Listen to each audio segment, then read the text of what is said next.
What's going on, everyone? Jeremy here from The Quartering. Huge shout out to everyone who came by my stream yesterday.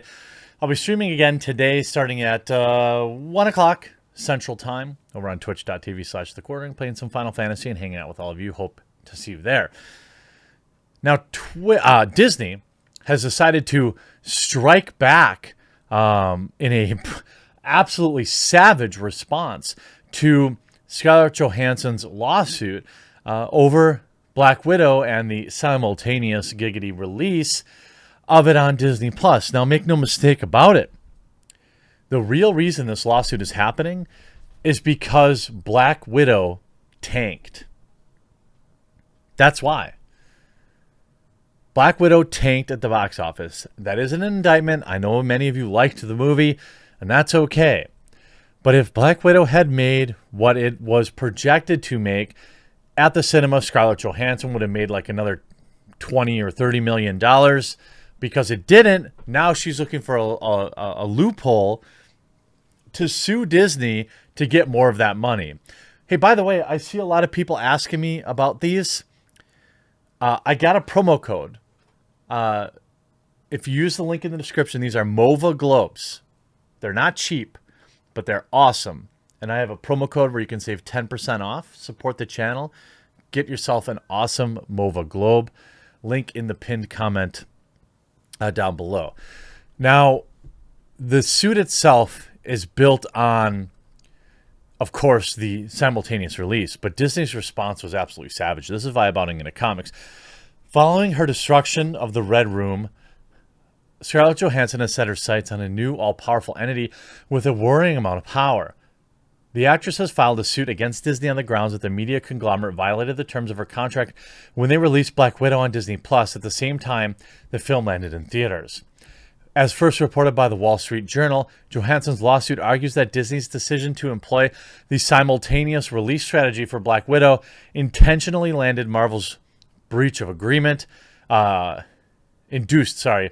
without justification in order to prevent Ms. Johansson from realizing the full benefit of her bargain with Marvel, as the actress' salary for appearing in the film was based heavily on box office returns. Now, cost her $50 million in losses.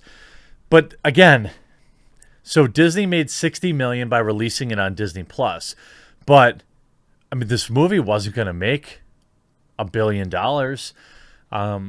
It just never was. I think the era of billion-dollar movies, not just for Avengers films or Marvel movies, but it might just be over entirely with the convenience of streaming, with the impending doom many still have about getting into a packed cinema with people coughing on them next to them. I don't blame people for that.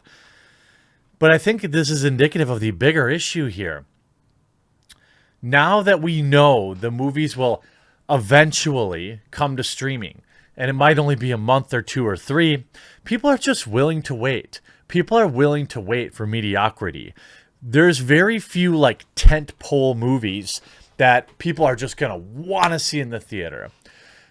Even Disney managed to destroy that kind of feeling from Star Wars movies. Star Wars movies used to be this thing that's like, oh no, I'm seeing that in the theater. Nope.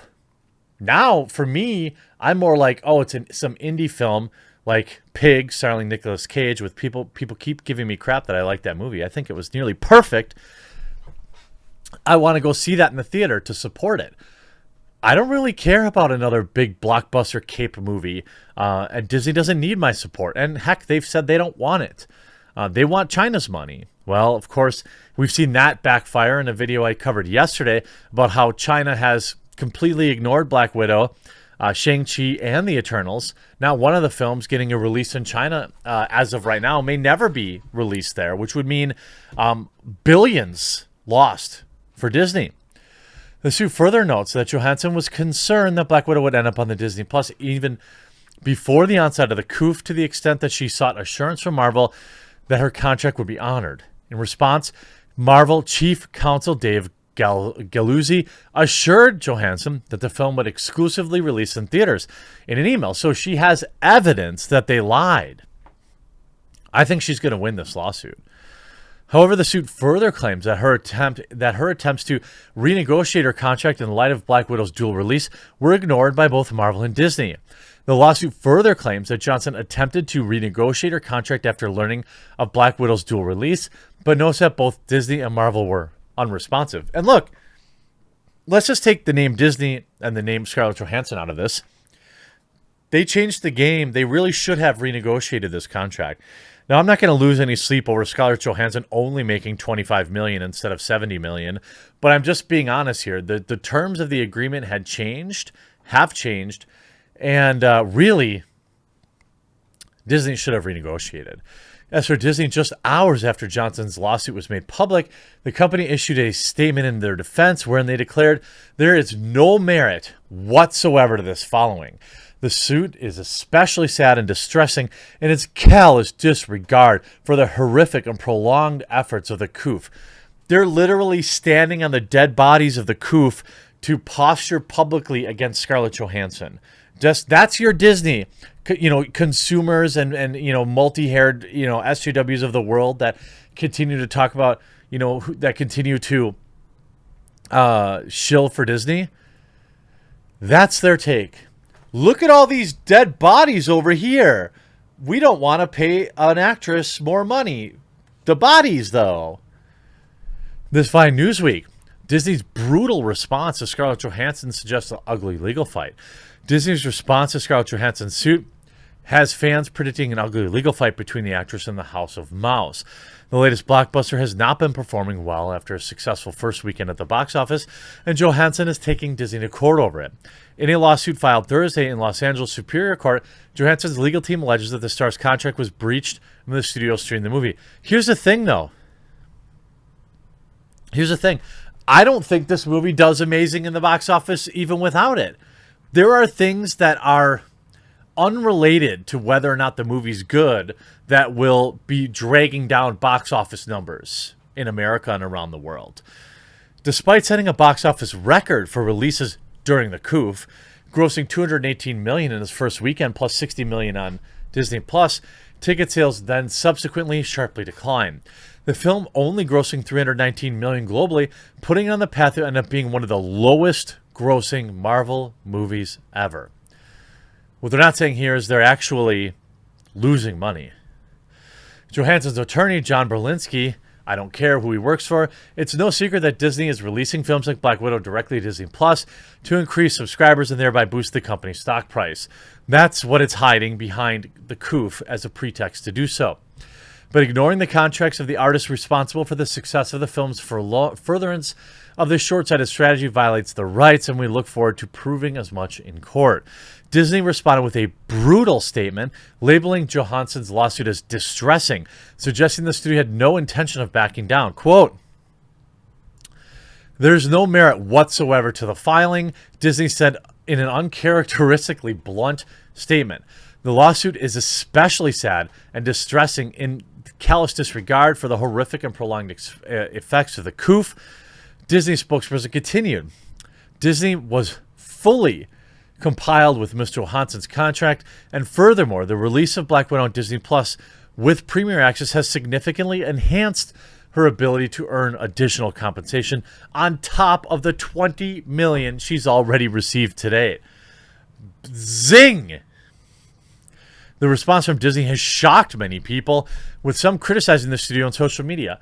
If Disney can do this to Scarlett Johansson, a big name, imagine what they're able to do to creators and actors with a lot less money and power, tweeted film producer Mallory Yu. There are implications to this breach of contract beyond ScarJo herself, or even the convenience and safety in home streaming. She added, as has been pointed out, media corporations like Disney have a long history of contracts that prioritize corporate profits over creator equity.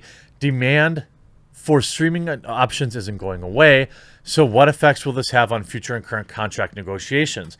While another Twitter account, one that focuses on legal content, quote, when someone says you breached a contract and you start talking about global lockdowns, you 100% breached that contract. Yeah, there's absolutely no doubt about it. This is, we can go back to 2019.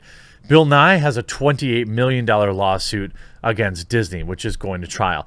There's numerous numerous contracts that are being litigated with Disney. This on top of them looking the other way about the situations in China, as they were happy to film there.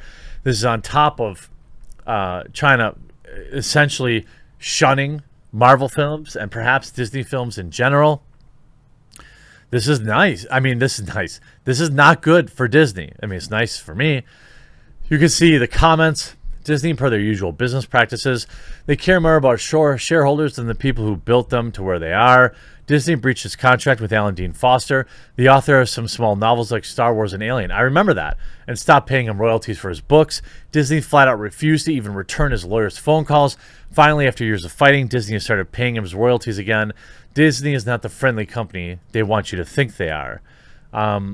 Yeah, I mean, I would argue that, you know, the stock market doesn't seem to care. Oh, never mind. Yikes. It's been having a bad day. Have a bad day. But up, well, 1 point in the last 5 days, but not looking good here. Yeah, the Black Widow lawsuit, CAA slams Disney for releasing Scarlett Johansson's salary. I mean, yeah. I mean, $20 million, that's tactical. That's so you don't feel bad for her. And I got to admit, it kind of worked. I hope you enjoyed this video. We'll talk to you again real soon.